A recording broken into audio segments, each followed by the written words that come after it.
fundos imobiliários têm se valorizado bastante. E diante disso, será que ainda existem bons fundos imobiliários que estão sendo negociados com desconto? Eu trouxe aqui 5 fundos imobiliários que eu, pelo menos, considero bons e que estão sendo negociados abaixo do seu valor patrimonial. O primeiro deles é o TEP11, o Telus Properties, que nos últimos 5 anos trouxe uma valorização no valor da cota de mais de 35%. Esse fundo, que hoje está sendo negociado a R$ 84,19, tem o valor patrimonial, ou seja, o valor justo por cada cota, de R$ 96,65. Ele está sendo negociado hoje com um desconto de 13%. São 29 mil cotistas e a liquidez média diária dele é de R$ 416,2 mil reais. Em 2024, ele distribuiu R$ 10,37 por cota. Esse ano, no acumulado, já distribuiu R$ 4,60. O último rendimento do TEP foi 95 centavos por cota, que representa um dividend yield mensal de 1,13%. Isso levando em consideração, claro, o valor de fechamento do último mês. A gestão do TEP já trouxe para a gente um guidance até junho de 2026. A partir de julho, os rendimentos vão cair para 74 centavos por cota, que é algo ali mais próximo do rendimento recorrente do TEP, né? Atualmente eles estão distribuindo não recorrente, vai permanecer assim até janeiro de 2026, e aí a partir de fevereiro o fundo vai distribuir mais ou menos 1,30 por cota, vai ser algo entre 1,25 e 1,35. O portfólio do TEP atualmente é composto por 5 edifícios, são edifícios muito bem localizados. O TEP ele não tem essa estratégia de comprar edifícios AAA, muito pelo contrário, eles preferem pegar ali ativos muito bem localizados e se o ativo precisar de uma reforma, alguma obra ali para acrescentar, para agregar ganho, a gestão vai fazer isso e eles têm feito isso com excelência. Prova disso é que o TEP não sofre com vacância, a vacância física dele é de 0%. Tem um pouquinho de vacância financeira, mas isso aqui é algo passageiro. Eu vou falar um pouquinho sobre a alavancagem do TEP, que atualmente é de 23,9%. Aconteceu porque eles tiveram um descasamento entre as obrigações a pagar e os valores a receber. Atualmente eles não estão amortizando e a partir do ano que vem eles vão amortizar 2,1 milhões de reais e lá em 2027 tem algo aí em torno de 12, 13 milhões de reais a pagar. Mas de uma forma geral, eu gosto bastante do TEP, gosto muito da gestão, eles sempre geram valor, sempre comprando, vendendo imóveis, sempre distribuindo um não recorrente. Então, é o primeiro fundo imobiliário que está descontado e que eu gosto bastante, acho que vale a pena o seu tempo de estudo e análise desse fundo. O segundo fundo imobiliário é o VISC11, o 20 Shopping Center, que atualmente tem a sua cota sendo negociada a R$ 104,20. Nos últimos 5 anos, esse fundo já teve uma valorização de mais de 49%. O valor justo dele é de R$ 124,15, então ele está sendo negociado com um desconto de 16% no valor da cota.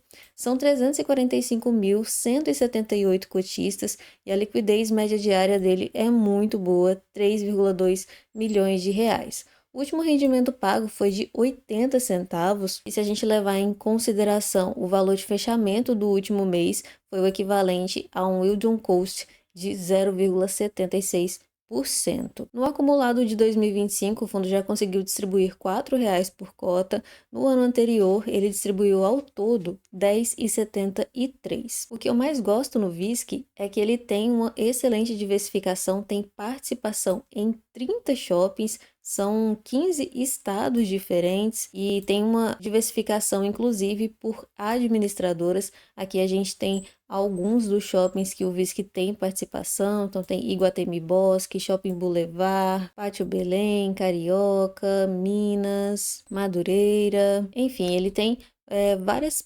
participaçõezinhas em muitos shoppings e isso é bem interessante. A gente pode ver isso aqui, ó, 68% do que ele tem em carteira, ele não é o controlador, né? Ele não é o sócio majoritário. Em termos de concentração 12% é a maior concentração, 12% do NOI, ou seja, do lucro do VISC é de 12%, depois tem aqui 8%, 7%. A taxa de ocupação atualmente dos shoppings é de 94,3%. Poderia ser um pouquinho melhor, mas também não é algo horrível. Em relação à alavancagem, o fundo possui obrigações por aquisição de imóveis no valor de 532,6 milhões, porém o fundo tem caixa, a gente pode ver aqui em aplicações financeiras, o que diminui a dívida do VISC para 262,3 milhões de reais. Eu acho que o VISC ele sofre bastante pelo nome, né, pela gestora desse fundo, mas se a gente for olhar o portfólio, ele é extremamente diversificado, o que é muito interessante porque nenhum tipo de concentração é bom para os investidores. Esse foi o segundo fundo imobiliário que está sendo negociado com desconto, e o terceiro também é do segmento de shoppings, o HSI Mall, conhecido aí como HSML 11. Recentemente ele passou por algum problema porque ele diminuiu o guidance e isso não agradou a muitos cotistas, né? Em especial porque a explicação que eles deram não tinha um racional muito forte, né? As pessoas ficaram meio sem entender. Mas enfim, está sendo negociado hoje a R$ 84,02. Esse fundo, em 5 anos, já conseguiu entregar em valorização de cota 49,48%, bastante coisa. O imobiliário é para longo prazo, a gente tem que entender isso, né? O valor justo de cada cota do HSML é R$ 108,92, quer dizer que ele está sendo negociado com 23% de desconto. Ele conta com 188.982 cotistas e a liquidez média diária dele é de 2,2 milhões de reais. Isso é muito importante para você poder saber se você consegue comprar e vender na hora que você quiser de forma muito rápida. O último rendimento pago foi 65 centavos e aqui a gente pode ver a queda, caiu de 80 para 65. Foi esse movimento que não deixou os cotistas muito felizes e esse rendimento representou 0,75% ao mês em relação ao valor de fechamento, que foi R$ 85,99. Em 2024, o fundo distribuiu R$ 9,56 por cota e esse mês, no acumulado, já distribuiu R$ 3,25. Atualmente, o portfólio do HSML é composto por 7 shoppings e o detalhe é que o HSML hoje é o único shopping, pelo menos para investidor geral, que é majoritário em todos os shoppings que ele tem em portfólio. A HSI, que é a gestora, tem uma administradora de shoppings, então todos os shoppings que eles investem são administrados por essa empresa. E aqui a gente pode ver, a menor participação que ele tem, por exemplo, é aqui no Granja Viana de 51%. Todas as outras são maiores que isso. E aqui a gente pode ver os shoppings, né? Pátio Maceió, Shopping Paralela, Shopping Uberaba, Super Shopping Osasco, Metrô Tucuruvi, Granja Viana e o Via Verde Shopping, que é o primeiro shopping lá do Acre. Em relação à concentração, como ele tem menos shoppings em portfólio, a maior concentração dele é no Shopping Metrô Tucuruvi, tem 23% de concentração aí, também tem no Shopping Paralela 18% e 18% também no Shopping Pátio Maceió. A taxa de ocupação dele é de 95,7%, é uma boa ocupação, uma boa taxa de ocupação. E em relação à dívida, atualmente a alavancagem do HSML é de 18,6%. Ele tem alguns CRIs aqui para pagar, mas esse fundo tem caixa 153,9 milhões e a gente pode ver que vai conseguir amortizar aí bastante tempo sem muitos problemas. Fui cotista há muito tempo, vendi por motivo de força maior. O que eu não gosto muito no HSML é que ele cobra uma taxa de performance que geralmente come boa parte do lucro que o cotista poderia receber. Mas se tratando de números, é um excelente portfólio que ele tem e aparentemente são muito bem administrados. Quarto fundo imobiliário é um que eu gosto bastante, é de logística, é o Bresco 11. O Bresco está sendo negociado com um desconto de apenas 7%, é o que está menos descontado nessa lista. O valor justo dele é R$ 118,22 e ele está sendo negociado hoje a R$ 109,38.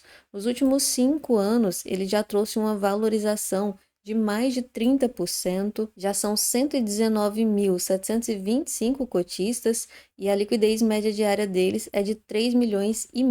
Já faz bastante tempo que ele vem distribuindo aí 87 centavos por cada cota. Esse valor representa 0,79% ao mês. Em 2025, ele já distribuiu 4,35 e no ano anterior distribuiu 10,44.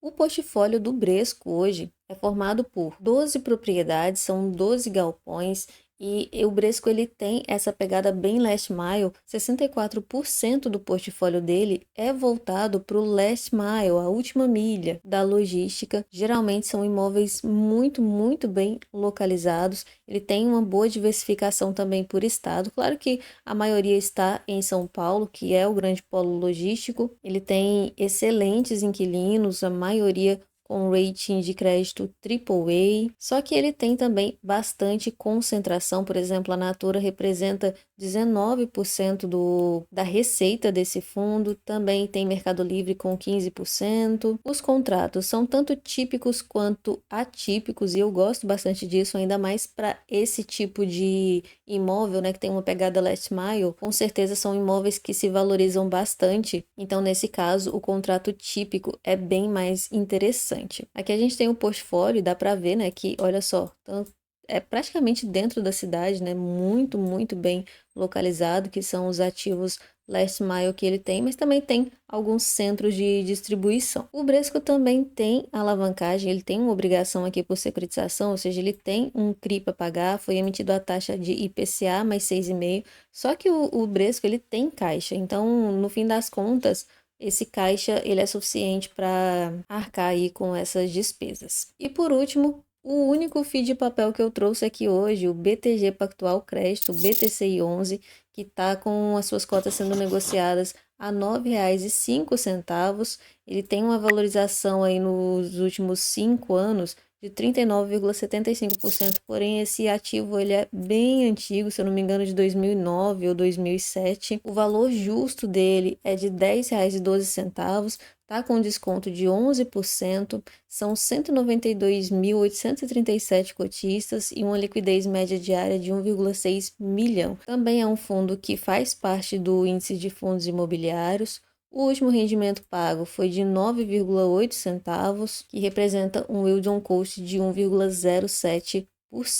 Aqui a gente pode ver que o rendimento ele não é muito linear, né? Porque o fundo vai distribuindo aquilo que ele gera de resultado. Então, esse ano ele já conseguiu distribuir 56 centavos por cota. No ano anterior foi R$ 1,10. A carteira do Bresco é formada por 39 ativos. Eles dividem aqui por CRIs táticos e CRIs estruturais. É como se fosse para longo prazo e um que a gestão vai podendo movimentar ali para fazer ganho de capital.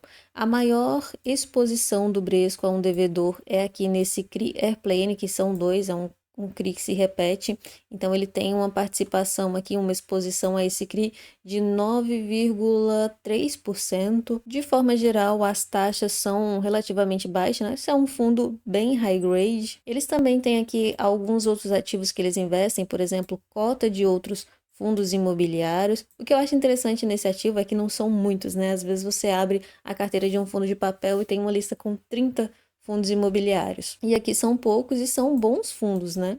Não são fundos horríveis, apesar de que tem aqui alguns da mesma administradora, da mesma gestora, mas no fim das contas está compensando. No BTCI a gente tem que sempre analisar isso aqui, tem um ponto de atenção, porque ele tem alguns CRIs com problema. Então, por exemplo, esse aqui que é um CRI pulverizado, ele está parcialmente adimplente, mas eles falam que já estão cuidando de tudo. Tem também o CRI Rio Pet, que eles estão com problema aí desde 2023. E o outro que tinha problema, mas já foi resolvido, né? O devedor sanou as parcelas inadimplidas. Mas é sempre bom ficar de olho aqui para saber o que está acontecendo. TEP 11, VISC 11, HSML 11, Bresco 11 e BTCI 11 são fundos imobiliários bons, com portfólios, com carteiras de ativos muito boas, mas é claro que cada um desses ativos tem que ser analisado de uma forma individual Isso que eu fiz não é uma análise, é uma apresentação. E também eu não estou falando para você investir nesses ativos. Com o seu dinheiro você faz o que você quiser. Isso não é uma recomendação nem de compra nem de venda. São ativos que eu gosto, são ativos que eu acompanho e que estão descontados. Mas o que eu quero saber mesmo é de você. Você é cotista de algum desses fundos imobiliários? Deixa aqui nos comentários. Aproveita para curtir esse vídeo, se inscrever no canal e a gente se vê no próximo vídeo.